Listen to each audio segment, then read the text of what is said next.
Are we good? Hi, this is Bob Sorrentino from Italian Roots and Genealogy, and I'm here today with Dr. Ed Iannucci, and he's going to give us a presentation on how he put together some of his stories. And Dr. Ed is the author of several great books, such as Growing Up Italian, Whatever Happened to Sunday Dinner, My Story Continues, and Dr. Ed also has an articles in Go Local Providence. So welcome, Ed. Thanks for being here. Thank you. Thanks for inviting me, Bob. I appreciate being here, and welcome everybody who's on the cast, if you will. I can't see you, and I don't see any names, but thank you for joining us. So I'm going to talk a little bit about how I got to write my books, why I wrote the books, the history behind my research, how I did the research. Had the good fortune to connect with Bob Sorrentino about a year or so ago when we did a podcast, and I have followed his podcasts and blog sites and his genealogy site. So I encourage you all to continue with him. Okay, so let's look at the first slide. So whatever happened to Sunday dinner? You see two books there. My first and second book, Growing Up Italian, is the first one. The second is Whatever Happened to Sunday Dinner. In those books are a series of short stories, easy reads, if you will, about my experiences growing up in an Italian household with an Italian culture, with family surrounding. So I collected these stories. Actually, I have an ebook which has everything in it, and that's available. But I collected the stories from my home, the schools, my relatives, the neighborhood, and from pictures. So I found all these pictures of family in drawers in old albums, and I was able to scan them into the computer. And from the pictures, I can tell a story. From your pictures, you'll be able to tell a story. So what just popped up there is a May 1946 image of my grandfather. This is how we remember him. This must have been a Sunday. He's dressed in his vest and tie. And he was always well dressed. In fact, even when he worked in the garden, he was well dressed. And from that picture, I want you to think about your stories. Concentrate on you in this presentation. Concentrate on what's in this for you. How can you leave your story? How can you leave your legacy? And then how I, with this presentation, can help and give you the lessons and help you with lessons that I learned along the way. So why does this matter? Who cares? Well, you care. I care. We care. I care about these stories because I've lived them. You've lived them. And you're here to tell them. And it brings meaning, I believe, to your life. And it becomes your story when you shape it. That's why the stories matter. There's a picture of, that's me right there in the junior high school dance. And I can tell a story from that. And I have in some of the books because these stories matter. So my first book of Growing Up Italian, people say, how do you remember all these stories? Well, I was fortunate to grow up in a three-story home with my grandparents on the second floor. We lived on the third floor, my brother and I and parents, and I had an aunt and uncle and their three children on the first floor. So it was a compound. It was a family compound. I was the only child in that house for 6 years. So I have a lot of great memories. And I have a lot of relatives I can rely on for research. I had two elderly cousins who I could pick up the phone and say, was this the way it happened? And I also did my research from newspaper articles, coincident with the time, magazines. The library is a great resource when you think you're stuck in pictures, as I said, are critical. Remember, when you're writing a memoir, you're writing truth. When you write an autobiography, you're writing fact. So there's a big difference. So people say to me, how do you remember those conversations from when you were 10 years old? Well, that's what I remember. That's not the actual conversation, but that is the truth of what went on. So from the pictures like this, there's my grandfather. When he worked in the garden, that's how he looked. So I often wonder if he came back today and saw me in front of my fig tree here, dressed in shorts and a golf shirt and sneakers, something he would never quite understand.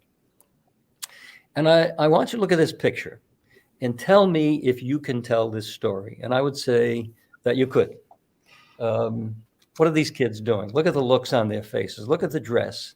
It's period dress. What year do you think this happened? They're, of course, playing chestnuts, and who's concentrating on hitting that chestnut, et cetera, et cetera. And these pictures. So how important is this picture? Look here at this picture on your left. That's my father right there. That's his father. This is not his mother. That is my father's 16-year-old sister. At the birth of their last child, the mother passed away. So he lost his wife, and my aunt raised all these kids and lived long enough to see them pass away. She lived to 100 years old. But what else can you tell about this picture? What day is it? Well, it's a Sunday. Were they happy? Was it hot? You can bet your life they weren't happy, and they didn't want to be there for that picture. So there's a story of a family right in that picture. Oh, look at my mother's family here. They didn't have any money. They were poor immigrants. But on this summer Sunday, they were probably at the shore. This is my grandfather, who you saw in the previous picture. Look at these sailing caps. So they probably took a trolley to the beach shore for the Sunday afternoon. That's my grandfather, my grandmother, and my great-grandparents, her parents, my grandmother's parents were here. So another story that I can write from that picture. And these pictures, you all have these pictures. Look at my father. He's a working man. He's proud of his dress. You think he's a Gatsby kind of guy, but he's just a working man. Or my mother and her friends, look how very well dressed they were. And my father and his friends, here's my dad here, having fun. All these pictures tell a story. From these pictures, I remember things. Of course, I don't remember this, but this is my grandfather when he was young and left, when he was in Italy. But this story of these Italians in the old country, if you will, tells a story. Look at this kid, three-piece suit and a fob. Look at his father's hand on his shoulder. What is this telling you? What do you and look at the serious faces. In all those pictures, the Italians never smiled. So I always, when the audience is live, I always ask them, why didn't the Italians smile? And the answers I get are, well, they had bad teeth. No, that wasn't the case. Well, they were there for a long time because it took a long time to take a picture and they weren't happy. No. Well, they were poor and they weren't happy. No. They didn't smile because they didn't smile. That was their culture. Being serious for a photo was how they thought you should behave. So again, a photo that tells a story. This is a great photo of Mulberry Street in New York, in the Italian section of New York. This picture is taken by a great sociologist and photographer named Jacob Riis, R-I-I-S, and tell a story from this. So what do you see? What day is this? Well, it's shopping day. Look how well dressed these poor immigrants are. What else do you see? People in tenements. No electricity, but they come out on this day, probably a Saturday, to buy their wares. Now I want you to look at this kid here. I'm going to focus on him just for a minute. And then from him, you can see these people. Again, nobody smiling, not an easy time for them in the early in the early 1900s, but yet they're all out conversing, shopping, and, if you will, having fun in the way that they could under difficult circumstances. Look at these kids here in New York. Look how well dressed they are. These are all immigrant children looking and listening to the organ grinder. Again, another story. For those of you from Rhode Island, this is Providence, Rhode Island in 1903. Well, we were doing a little better. We had electricity. Again, people on a shopping day, look how well dressed they are. And we had trolley tracks and a trolley that went down the main street. Again, tells a story. Those of you in Providence may see a very iconic image in this story. I'll point it out to you right there. That's the Shepherd clock. The Shepherd department store had a clock in front of it. And that was another iconic place. And here it is in the 50s, the Shepherd clock. And here it is even a little later than that. In fact, there's a song by a fellow named Williams. Meet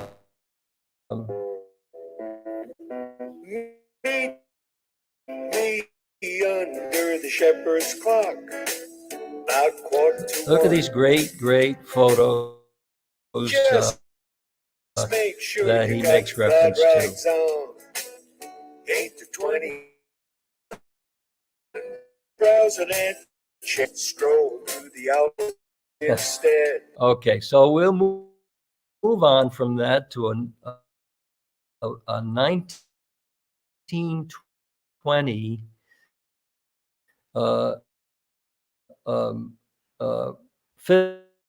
film of Providence, Rhode Island, and tell me a story. What's going on here? What kind of a day it is? Is it the summer? Is it the winter? Is it the late fall? Everybody, well, I think they're waiting again to try. I have my grandfather's diaries. 50% of the Italians who came to as immigrants were illiterate of Italian. They couldn't read and write their own language, never mind learning a new language in English. But here, my grandfather could. He was literate. And look at this entry he makes in December of 1939. This entry says here, Io credo che verrà un'altra guerra mondiale. I believe there will be another world war. So here's a man having experienced, obviously, World War I because he was in Italy at the time, now comes to this country, and 2 years before we, the United States, gets into the World War, he's writing, I believe we're getting into a world war. So not only is he perceptive and literate, but he also writes it in his journal. Now, I have 5 or 6 years of his journals. Most of what he writes is what he made every day when he went to work, 50 cents, 75 cents, $1, never more than that. I'll bring your attention to this lack of an entry here on December 24th, 1939, the day before Christmas, Natale. That's the day I was born. I don't think that made a great impression on him because he didn't chronicle it. Just kidding.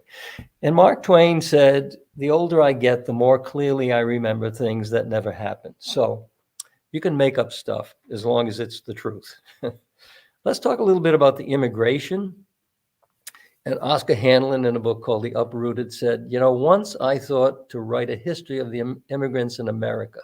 Then I discovered that the immigrants were the American history. Let me just point out some things to you. From 1750 to 1900 in the United States of America, immigrants here, 35 million people came to this country from every other part of the world. It was a diverse society, clearly. 35 million, think about that. They were in their own cocoons, if you will, in their own world, unaware of each other's existence. Germans, Irish, Poles, Jews, Italians, on and on it goes. And now they're going to share the future of this great land and be part of it. From Ireland came 4.5 million. German Empire, they were the #1 immigrants to this country for a long, long time. 6 million people came here. From the Eastern Europe, 8 million Poles, Jews, Slovaks, etc., with more coming. And it wasn't easy. My grandfather grew up in Abruzzo, which is on the Adriatic, the eastern side of Italy. He had to get to Naples to get on the boat. So from village to seaport, I don't know how he got there. There were trains in Italy at the time, but he might have walked across the country. Which port do I leave from? Where do I go? How do I get through the bureaucracy? Look, they're all they all have tickets. They're all signed before they came. There were enterprising brokers and scalpers who said, I've worked for you in America. Just give me some money and I'll get you there. How difficult was it in 1830? 17 vessels were sunken on the way from Liverpool to Quebec. And on board, it was a mess. Mutiny, fire, no space, no sanitary facilities. And then they had to leave the ships and come to urban space, which was not so easy to do. And we'll go over that. Just skip that slide. So they came for this American dream. This is what they came with, what they owned on their backs in a satchel. Here, look. They didn't come to get wealthy. They came to survive. But they also knew and they heard that here in this country, there was equality, justice, democracy, and work. You could work, support your family, build a home, and you could count on it. It was reliable. The American dream was founded on the belief that America welcomes all, founded on freedom and law and success based on meritocracy, the merits of hard work. Look at this wonderful statue by Tom Antonishak, that's in Youngstown, Ohio. Look at these immigrants. This is a whole family of 4 coming to make it in this country. Ellis Island saw 15 million Italians come to Ellis 15 million immigrants come through Ellis Island. And 20% had held medical and legal exams. Some were denied from coming here.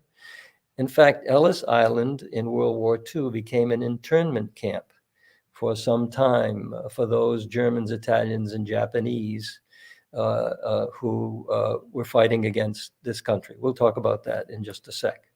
This is Ellis Island. If you go there, this is what you'll see, not the people, but you'll see where they came through. And look here at this immigration from Italy. Between 1880 and 1920, 15 million Italians left Italy. They didn't all come here. They left Italy, and there was a population of 35 million in the country. So 1/3 of the inhabitants of Italy left. 4 million of them came to the United States. 4 million in just this 40-year period. Think of those numbers. Most were from southern Italy. And between 1900 and 1910, 2 million Italians came through American ports, mostly through Ellis Island. So the ship owners would take human cargo from Europe and the East, and they'd bring back cotton and wood and product to Europe and to the East.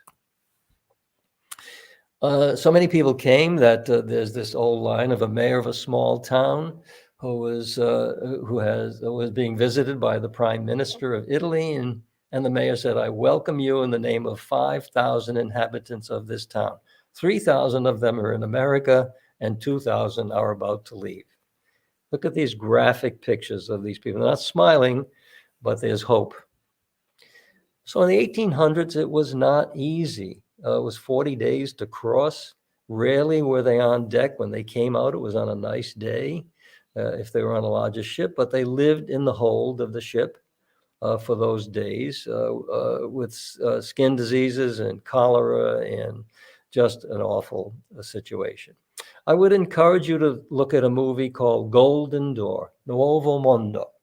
A Golden Door depicts immigration of Italians from Sicily to the United States in 3 parts: when they're in Sicily, when they're on the ship, and when they land in America.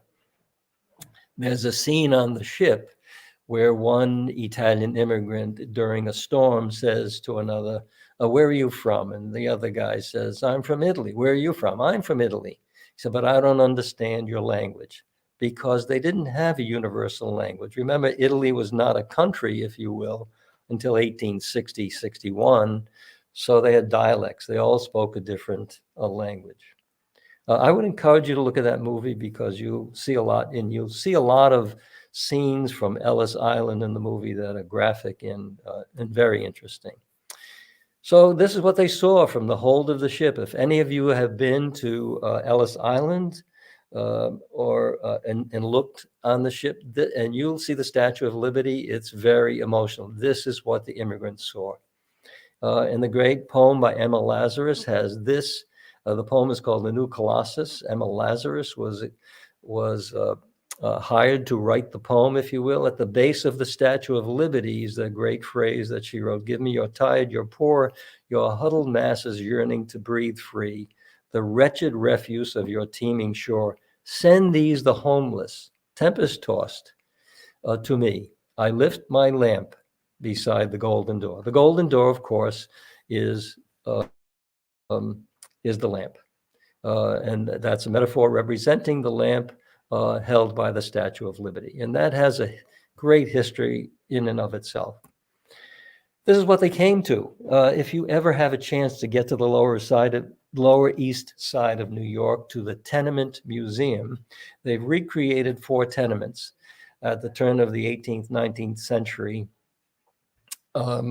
Irish, Italian, Jewish, and Hispanic, I believe. And this is one of the recreations. This is what they came to on the Lower East Side of New York. 5, 6, 7, 8 people living in a room or two. No sanitary facilities. Look at this family: 1, 2, 3, 4, 5, 6, 7. This is where they live. This is a picture by Jacob Riss, the same photographer who took that picture of Mulberry Street. Look at these guys. These are working men. And this is what they came home to, if you will. They were working, all trying to sleep, if you will, right next to this, to me, very dangerous wooden stove. So again, another great picture by Jacob Riss.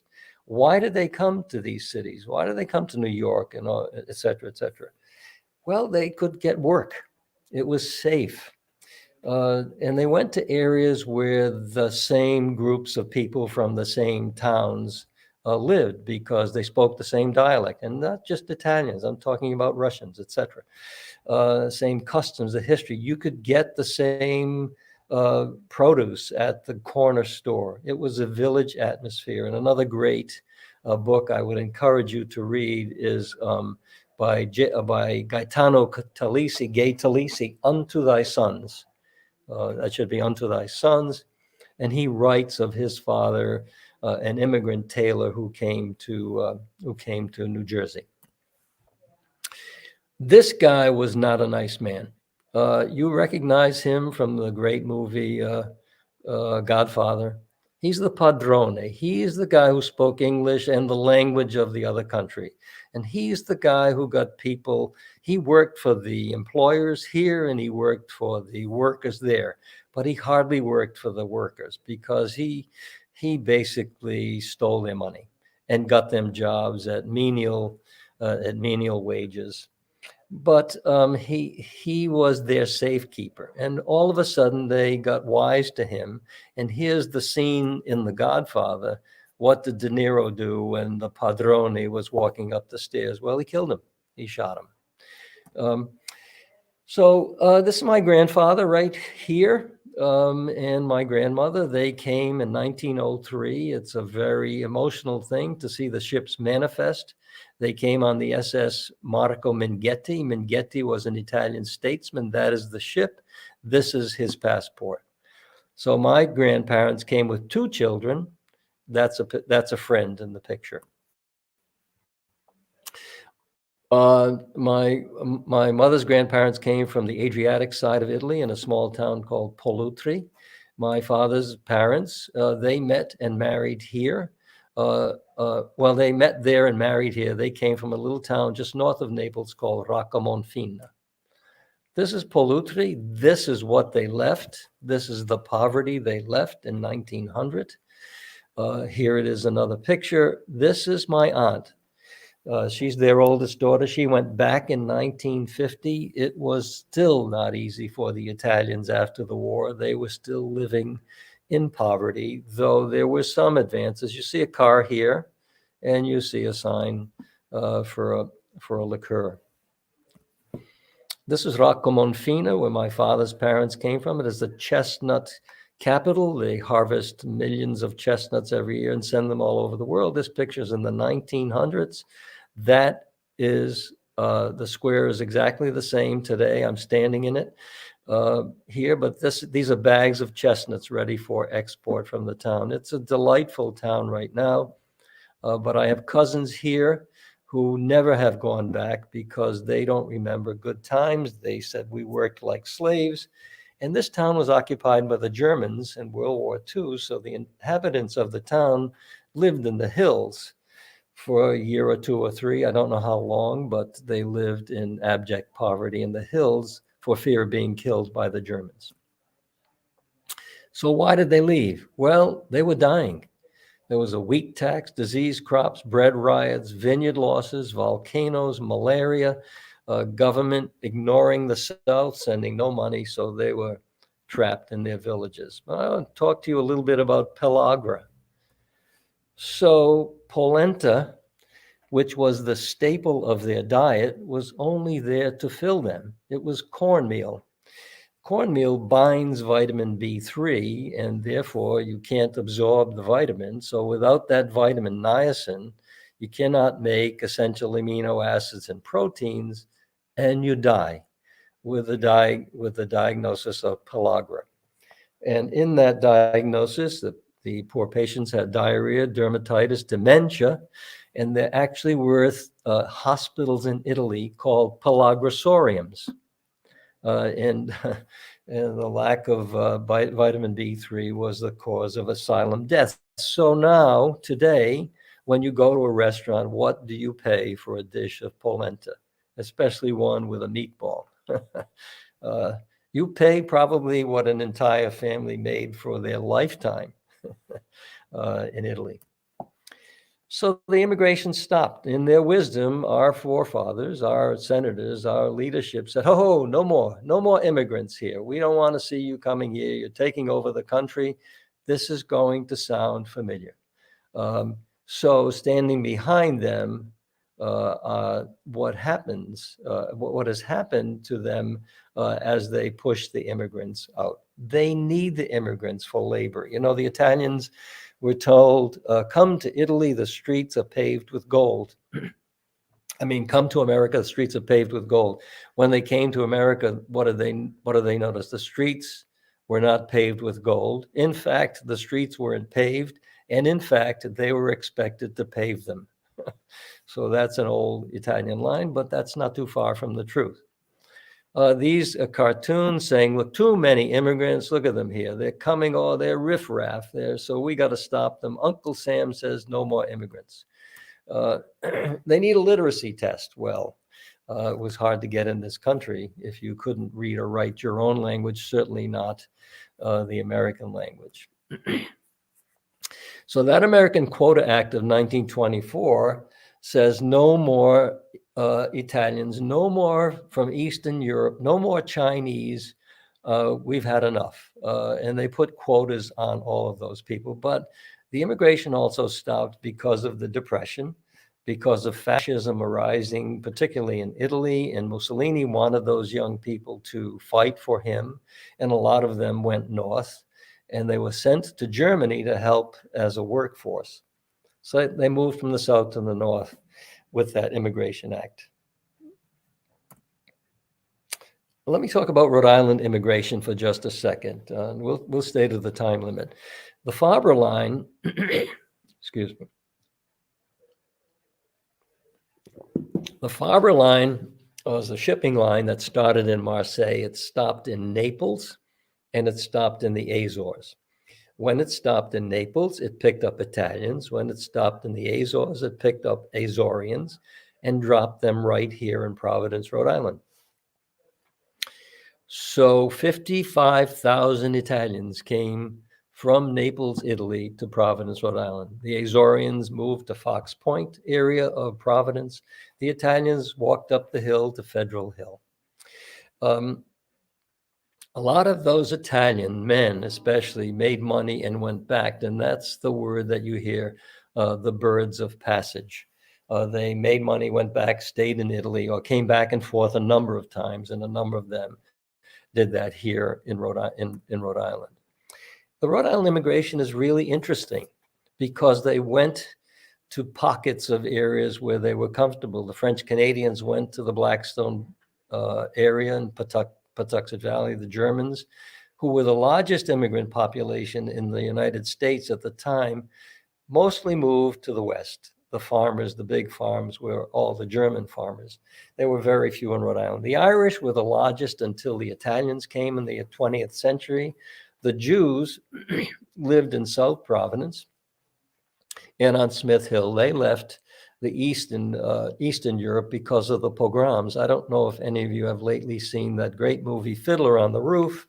And at the final scene is Anatevka, when they're leaving Anatevka because the Russian army is driving them out. The mainland and Azorean Portuguese went to Fox Point, Bristol, and Cumberland. So they're moving to areas where, as I said previously, they're comfortable, people that they know are there, work is there, and they can buy goods that they could find in their own places. I worked at Rhode Island Hospital, for those of you who are not from around here, but behind Rhode Island Hospital in 1900, it was a Russian Jewish neighborhood with a butcher, a baker, the candlestick maker, and that's where they lived. In fact, in that area, there were 6 temples, 6 rabbis, 6 temples. After the war, they migrated to one temple, which was on Broad Street in Providence, because the Jewish population was moving out of Providence. This is what happens to immigrants, and I'll talk a little bit about why that happens in just a sec. So chain wave, you may have heard those terms bandied about not so long ago. It's not a new term. It's an old term that goes back 100 years. It means it's a chain of migration. People come to a certain area because of relatives, friends. Here in Rhode Island, we had the railroads being built. The State House here was being built in the early 1900s. The agricultural area was excellent in Western Rhode Island. And if you can believe it, in 1860 here, we had 153 cotton mills. We were the #1 industrial state in the nation in little old Rhode Island.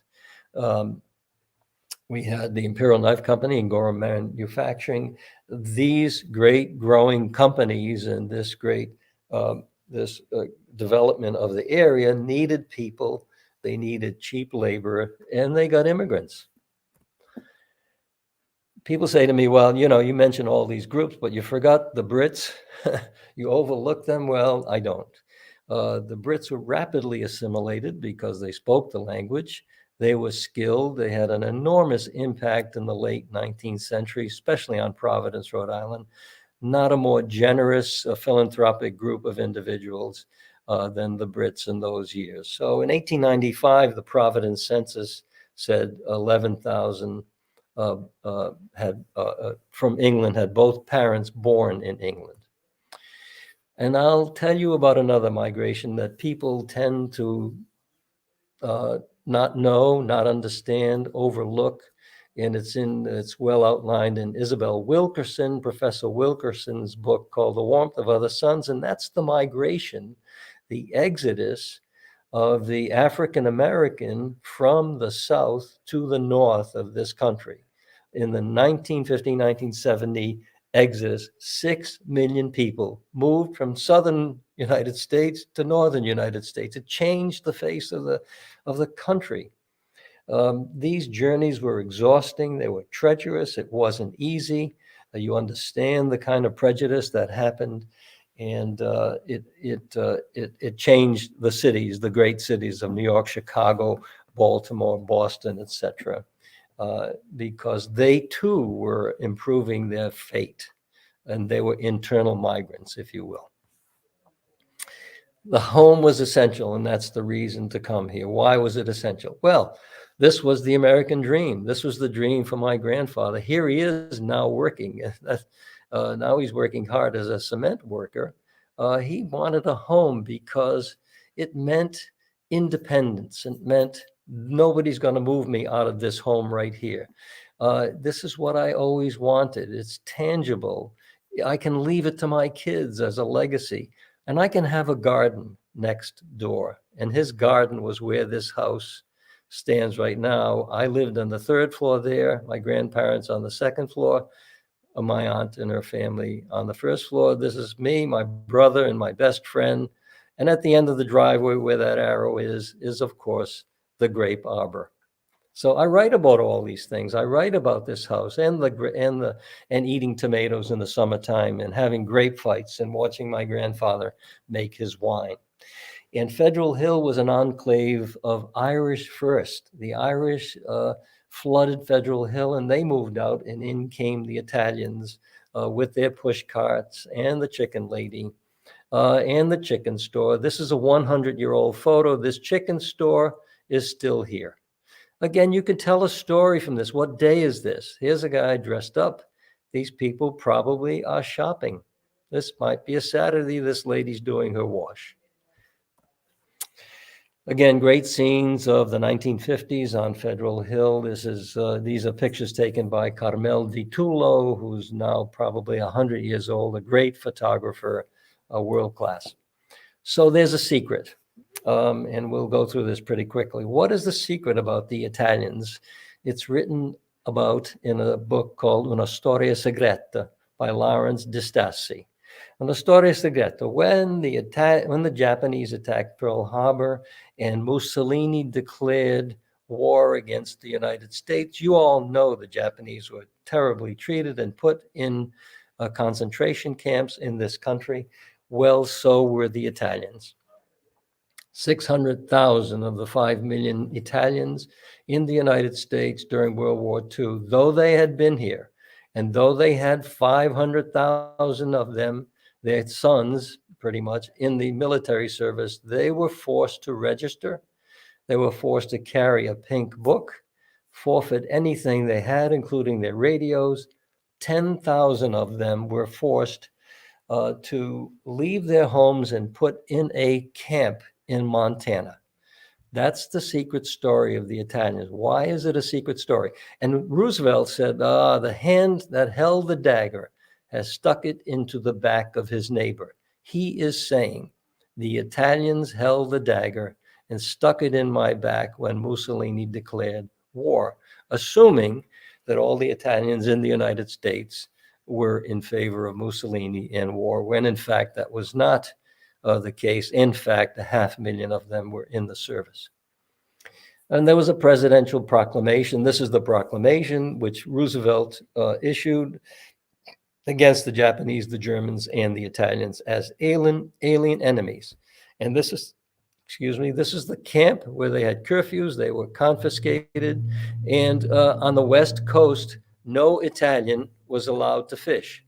Joe DiMaggio's father could not leave his house. He was a fisherman, and he had to stay home because they thought those Italian guys are going out and getting signals from the Germans and from the Italians who have declared war against us. Police searched homes. They moved people from city to city, got them out of the way because they thought there was a subversive behavior. So the Italians started to think about this. What's going on? The penalty they incurred is not for something they did, they're thinking, then it must be because of who we are. We didn't do anything wrong, so it must be because we look funny, we dress funny, we talk funny. And those voices are heard in Di Stassi's book. Look at these two registration cards. These are Bob Sorrentino's grandparents. He just sent me these pictures. These poor people, innocent in this country for years, had to register as, quote, enemy aliens because they weren't citizens necessarily.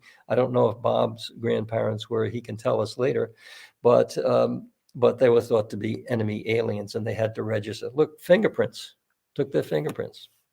This poor lady, how's that for an enemy alien against the United States?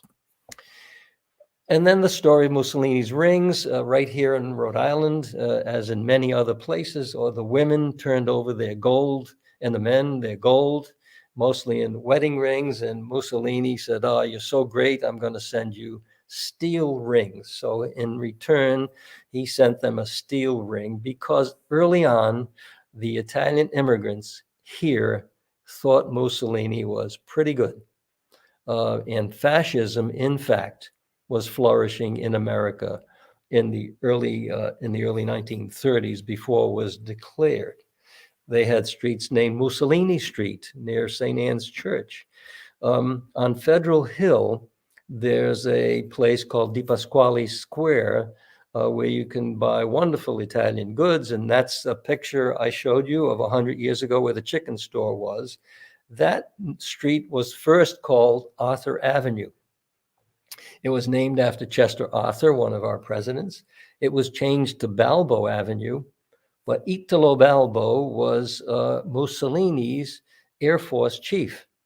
And when they realized who he was some years later, they took that name off and named it Di Pasquale Square. In fact, there's a Balbo Avenue in Chicago and a statue to Italo Balbo in Chicago, because at the World's Fair, I think in 1920s, I'm not sure exactly, 30. Anyway, he landed a fleet of planes on Lake Erie. So he was a hero, and they couldn't honor him enough. He died in friendly fire because he began to think Mussolini's not so good. So probably he was killed in friendly fire, if you will. So the Italians then said it got to be accepted. And a lot of people did. So to be accepted, they were asked to forget their traditions, their language, their identity. And they had this cultural amnesia before they got assimilated into this country.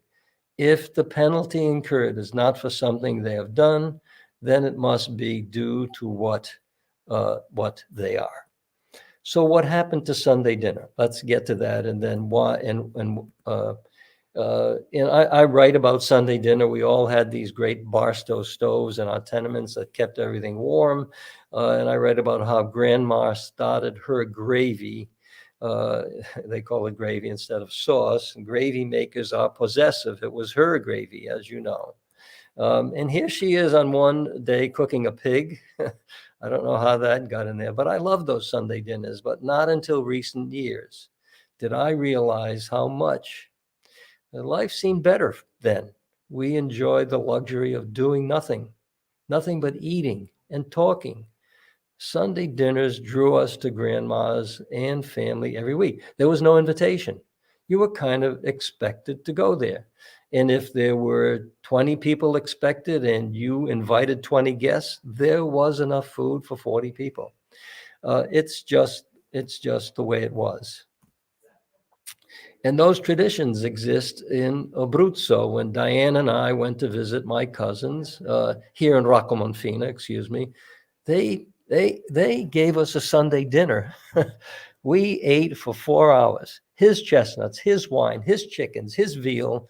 So I thought, my God, I got to spend 4 hours with my cousin, and I don't know that much Italian to speak Italian for 4 hours. So someone said to me, well, if you want to speak better Italian, you have to drink more wine. So we drank a lot of wine. My Italian got very good. And then 2 hours into the meal, he tried to speak English. That's how happy we were with the wine. So here's a cousin of mine who went to visit the family in a little town called Pollutri in the province of Chieti, which is on the Adriatic. This is my grandfather's family. They all look like him. Again, nobody's smiling, but they had reason not to smile. They were poor, but they didn't hesitate to give him a Sunday dinner. So the traditions carried forward. I visited this wonderful town of Pollutri, and I asked these three men in the square, do you know these people? I had pictures. And they said, no. But we think this is where your grandfather lived. See, look, here he is. Here's my grandfather's brother. You see this arch? They think he lived here. This guy, who I didn't know, took us to his house for a Sunday dinner that day. It wasn't on a Sunday, but he fed us, and we never knew him. It was just that kind of hospitality that made it so much fun. So what happened? The grandparents died. There were fewer family gatherings, families. We had grandchildren of our own. We were getting big, and we had a mobile population because after the war, the GIs came back. This is my father and my uncle and a cousin. He came back, and they had war brides, some of them, but now they had the American dream, the GI Bill, where they could get educated, FHA loans where they could build a house. No student loans in those days. There was now predatory capitalism. There were two people working in the family. And they turned around and took a look at their parents and said, they talk funny, they dress funny. I don't want to be associated with them. I want to move, and thus the white flight to the suburbs from those Italian enclaves, from ghettos, if you will. I like these phrases because it represents an Americanization of the Italian language. Where do you live? In una casa di brichi. Well, there's no such word as brichi in Italian. That was made up by the American Italians, and they live in a brick house. Or if they went to the bathroom, they went to the Backhauser. The Backhauser was in back of your house. It was the privy that stood solitary in back of your house. When I first went to Italy, I asked the guy, Dove la Backhauser? The guy said, what are you talking about? And this is fun. This one here, non spoglio la grassa. My friend, Dr. Mario Vigliani, came from Italy as a physician in the 1950s. He saw a sign, this sign on a lawn in New York, non spoglio la grassa, and he scratched his head, because what the people meant to say is, don't spoil my grass, don't step on the grass. But spogliare in Italian means undress, and la grassa means fat lady. So he's looking at the sign saying, don't undress the fat lady. What is happening here? Very funny. So was there progress? Yeah, well, we had a radio, car, television, a telephone, TV. Look, college now, second car, washer, dryer, cable, all kinds of stuff, and including the purchasing power of you. So where are the kids on a Sunday afternoon? In the mall. They're buying phones. So here are 4 kids, the ocean behind them, texting. And my wife says they're probably texting each other.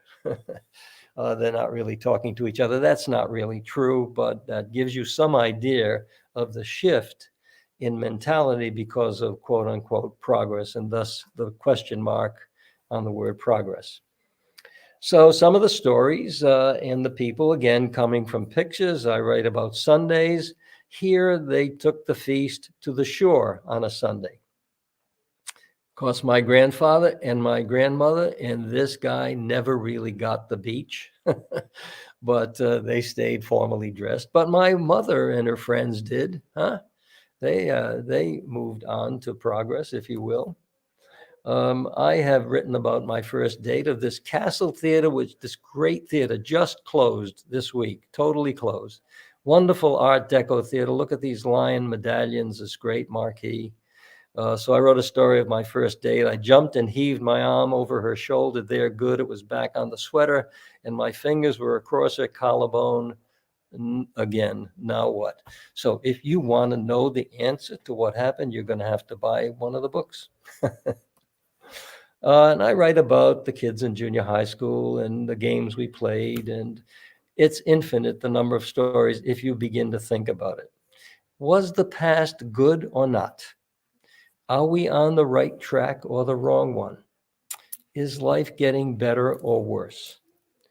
Where do the memories of what we lived figure into this whole process? What it was for me, through my eyes, through the eyes of a 10-year-old kid, and through this guy who's writing about a 10-year-old kid, it was simpler and predictable and seemed to have more spirituality to it. And this I understand. We were surrounded by relatives and friends, by work, schools, churches, feasts. Look, the parade, the circus parade, feasts and festivals and neighborhoods.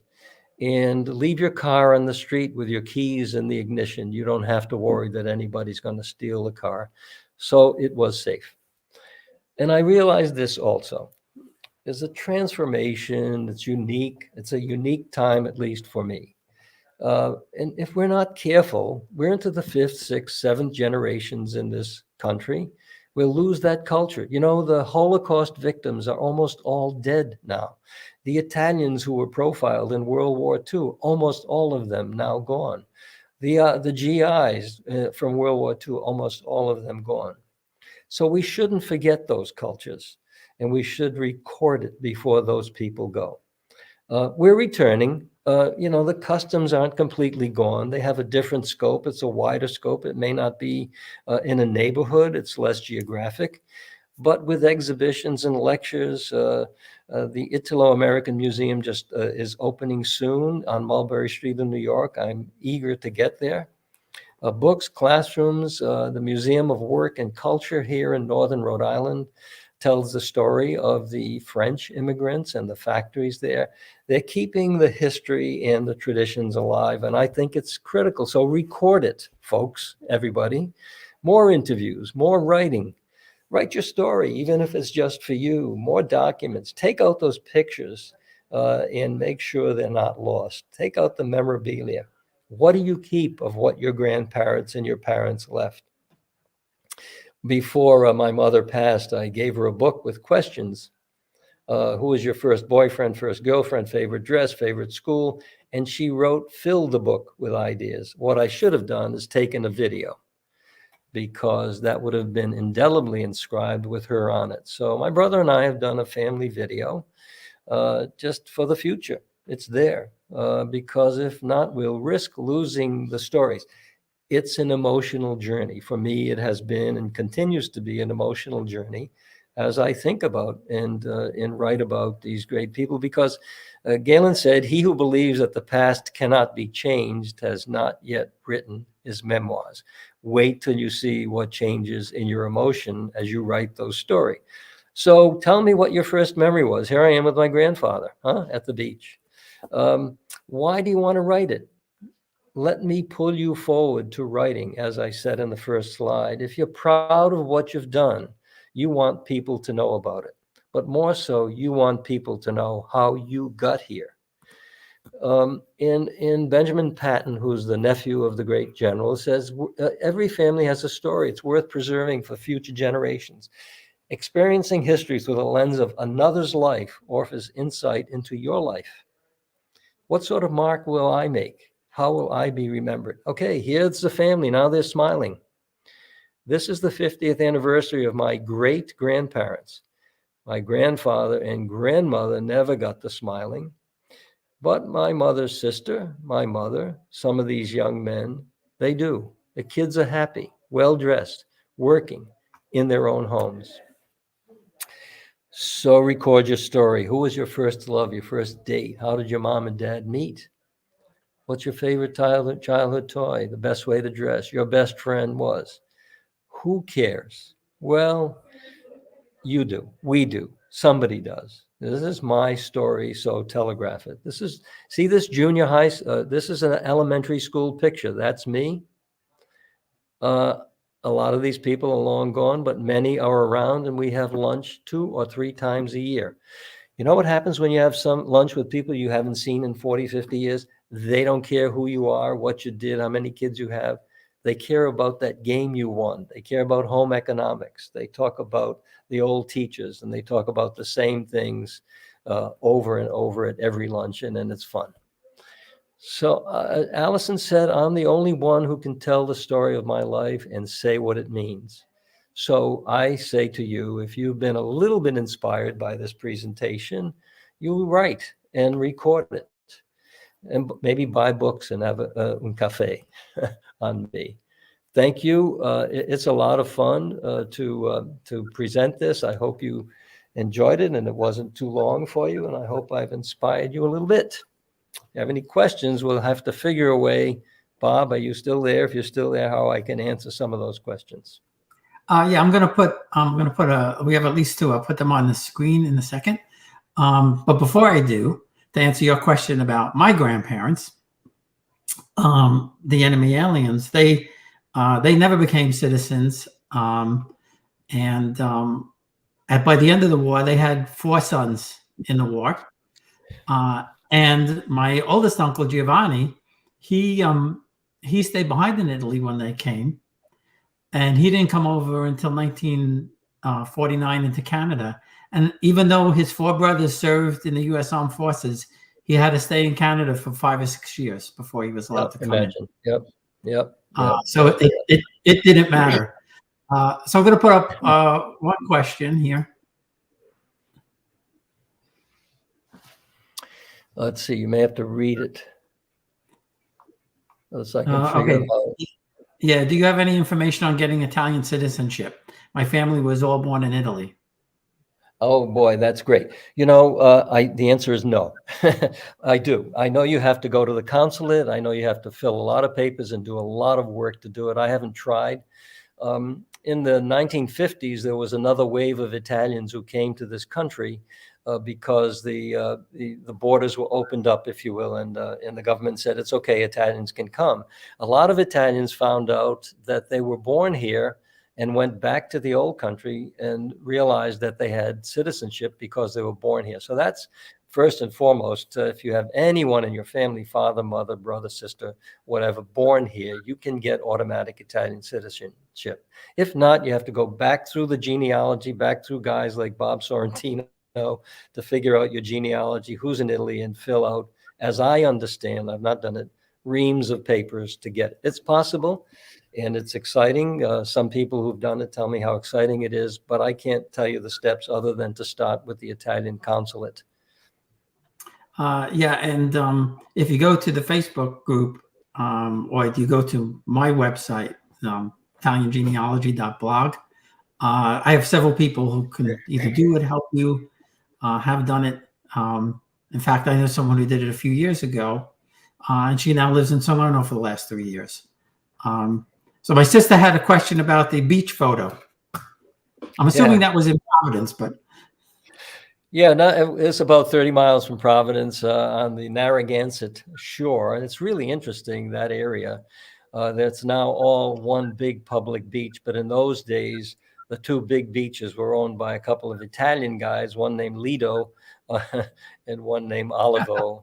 I don't know if Lido was his name or that's what he named the beach.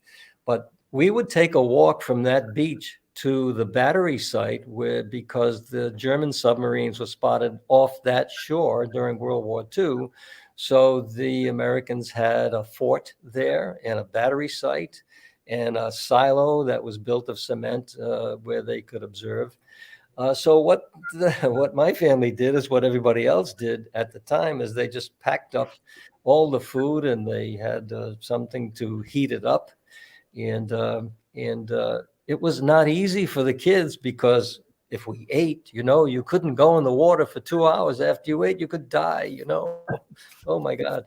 So the customs, the old stories, but they turned around at the end of the day and they played bocce. And it was just a movable feast. Yeah.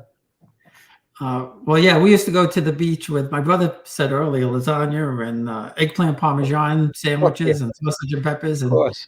The kids on the blanket next to us were eating bologna and peanut butter and jelly. So. Right. It's interesting that all the guys and on those Sunday afternoons would turn on their car radios, and most all of them were listening to the Yankees. Not the Red Sox, Boston. Why the Yankees? Well, DiMaggio, Crosetti, Rizzuto.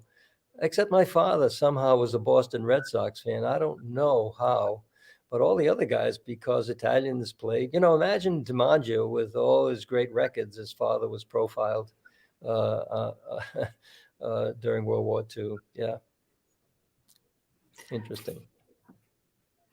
And we just got a message from Dr. Visco. Who also wrote about his family, and I don't know if you know Dr. Visco or not, but I know him. He grew up in the same town as I did. That's great. Yeah, he's a little bit older than me, but I remember his dad had a pharmacy there, and it was so funny when we finally connected, not having known each other, and in fact, he went to the same high school as my brother, I think. So. It's a small world when you start putting things together. Yeah, I've read some of his stuff. I'm eager to meet him one day. We share a lot as physicians. Yeah, we do. And Italians. Yeah, maybe we'll all meet when they open up the museum in New York City. That'll be great. That'll be great. Fabulous. Well, listen, Ed, this has been a great presentation. I really appreciate you taking the time. I think I certainly learned some things, and so I'm sure everybody listening also learned. It's a lot of fun. It's an emotional journey with a great culture on your shoulder, and I can't emphasize that enough. And there are several people I know that either have written the book or in the process of writing a book. Wonderful. That is so good. Yeah, you know, along the way, people think I know about how to write a book and edit. I don't, but I've helped at least 5 people who have published books now, show them how to get it published, how to finish it, et cetera, et cetera. That's such a good feeling when you can move someone along on that journey. And now they're there in posterity. The books are there for whoever. Doesn't matter. It's done. Right. And to that point, you've taken a look at a couple of my chapters, so I really appreciate that too. Indeed. Yeah, very also chock full of stuff. Chock full of stuff, Bob. Thank you. All right. Well, thanks again. Appreciate it. Thank you. Pleasure. Enjoy your days, folks. Thank you very much.